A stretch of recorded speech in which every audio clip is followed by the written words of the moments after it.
Are you feeling this weird disconnect? You're working relentlessly, chasing those goals, visualizing success, yet somehow consistently falling short. It's not a lack of talent or opportunity. You're smarter and more capable than you give yourself credit for. What you're likely experiencing is a deeply ingrained pattern of self-sabotage, and you're probably doing it for reasons you haven't even begun to unpack. Firstly, consider the pressure you're placing on yourself. The constant comparison on social media, the curated highlight reels of others' success. It creates a benchmark that's inherently unattainable. This breeds a subtle, insidious form of imposter syndrome.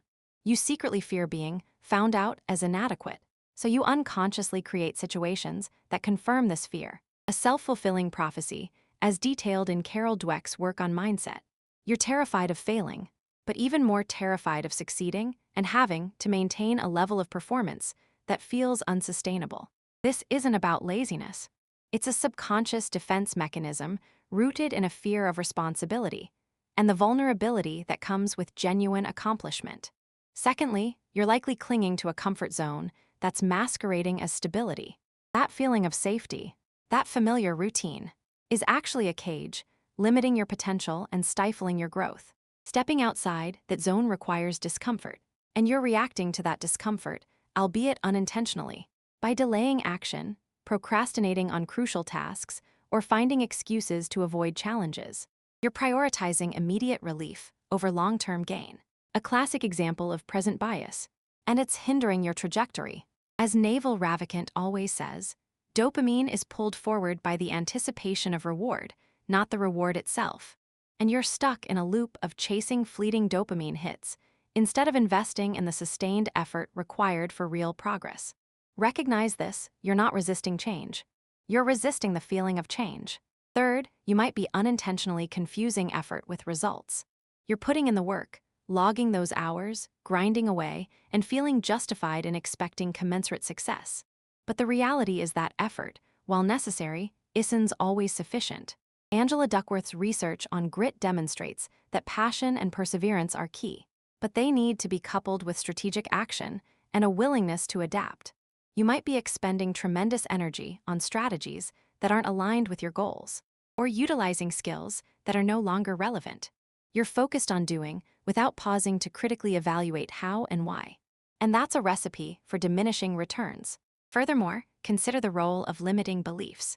You're subconsciously absorbing messages from your upbringing, your environment, even from casual conversations, that subtly undermine your potential.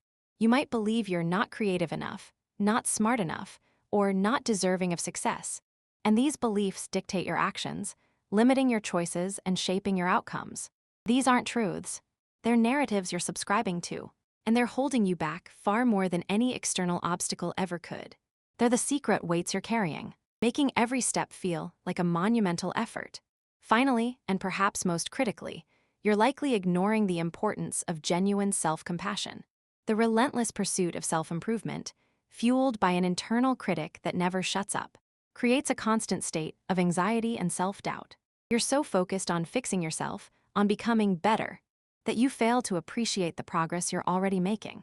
This lack of self-acceptance fuels a cycle of self-criticism, leading to burnout and a reluctance to take risks.